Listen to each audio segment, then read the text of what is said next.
For most angles in trigonometry, we'll of course need a calculator to derive the answer.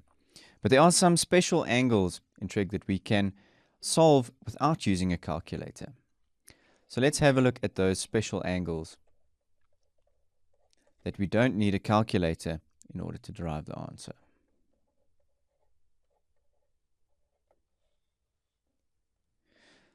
Okay, so we're going to look at the special angles for theta.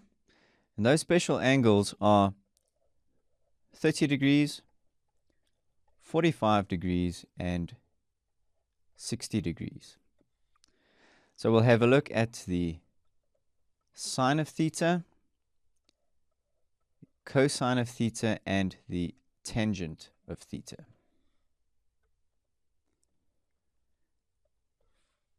So let's draw our example triangle so that we can visualize the process. So first we have our right angle with a 60-degree angle and a 30-degree angle. Now this triangle, we are going to substitute the values for the sides as being 1, square root of 3, and 2. Then let's draw our 45-degree angle triangle. This is of course what's known as an isosceles triangle. And in this case, the sides will be 1, 1, and the hypotenuse square root of 2. We do of course need to remember the theory of Pythagoras, which says that the hypotenuse is equal to the sum of the adjacent squared and the opposite squared. So we'll say that a squared plus b squared is equal to c squared, which in this case, in this example, would be 1 squared plus 1 squared is equal to the square root of 2 squared.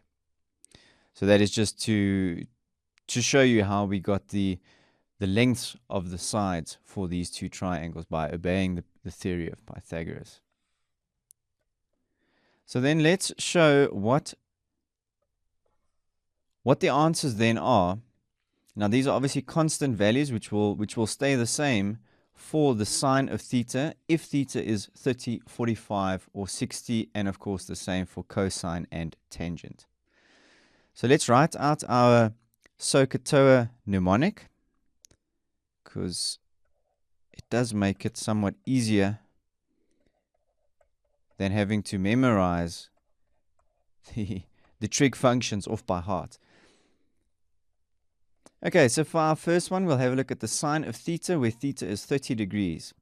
So of course our sine function is the opposite angle over the hypotenuse. So when we look at our 30-degree angle, the opposite side is of course 1. And that would be over the hypotenuse, which in this case is 2. Then let's have a look at the sine of theta, where theta is 45. We'll have the opposite over the hypotenuse, which will then be 1 over the square root of 2. And then the sine of theta, where theta is equal to 60 degrees, which is this one here. We'll have a look at the opposite side, which is square root of 3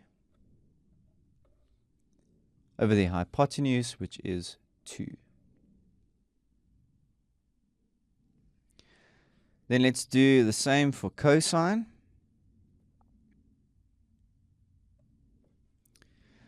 So for the cosine of 30 degrees, cosine is of course adjacent over hypotenuse. So the adjacent of 30 degrees would be the square root of 3.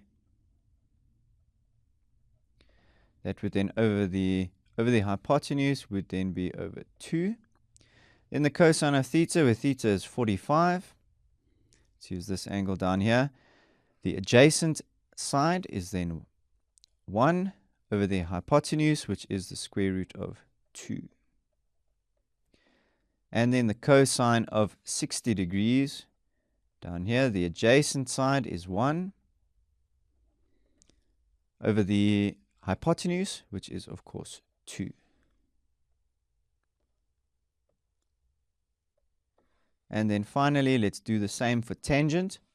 So tangent is our opposite over adjacent. So the tangent of 30 degrees would then be opposite 1 over the square root of 3.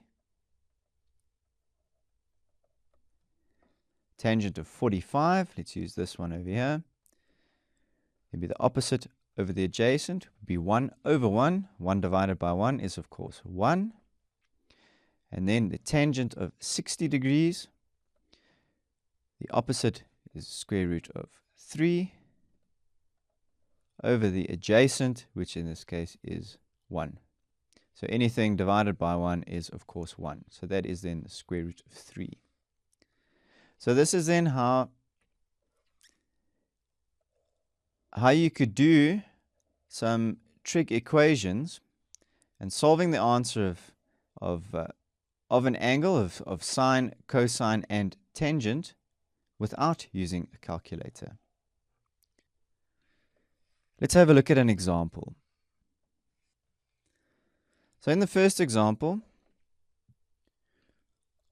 we'll do the sine of 45 plus the cosine of 45 degrees.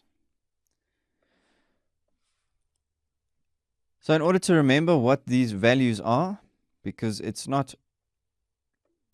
might be that you get into the exam and you might forget, but at least it's easy enough to remember the triangles and then to work it out for yourself. So this is both for the angle of 45. So we need one triangle, because we know that the isosceles triangle has two 45 degrees angles, and obviously it's a right angle. So let's say 1, 1, and the square root of 2. So sine is, of course, let's just write out our mnemonic.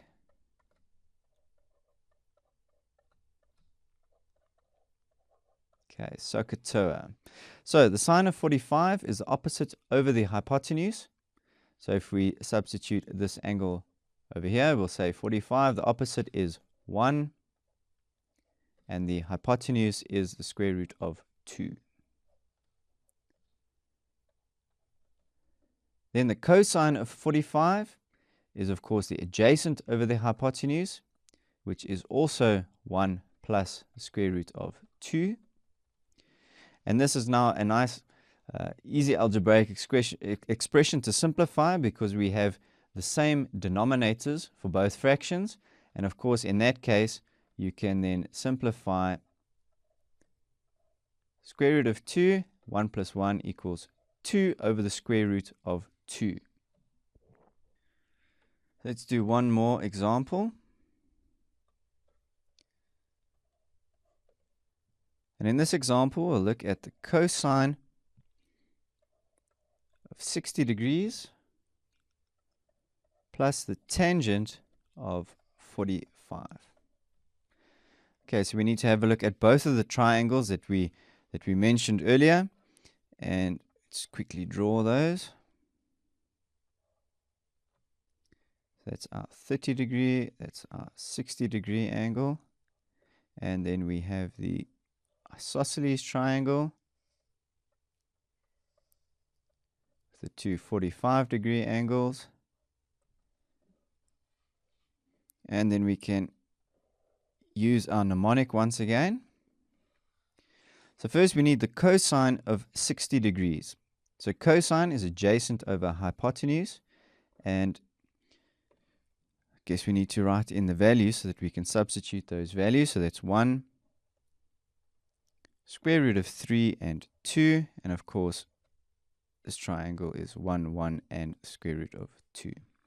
So cosine of 60 degrees is the adjacent side, which is 1, over the hypotenuse, which is 2, plus the tangent, which is opposite over adjacent, of 45. So let's use this 45 degree angle over here. So the opposite will be 1 over 1, which is of course 1, and a half plus 1 is equal to 1.5. So I think that gives you an idea of how to use the special angles in trigonometry in order to solve trigonometric equations without using a calculator. Of course, when you get an angle that's not a 30 degree, a 60 degree, or a 45 degree angle, you will of course have to use your calculator in order to solve the trigonometric equation.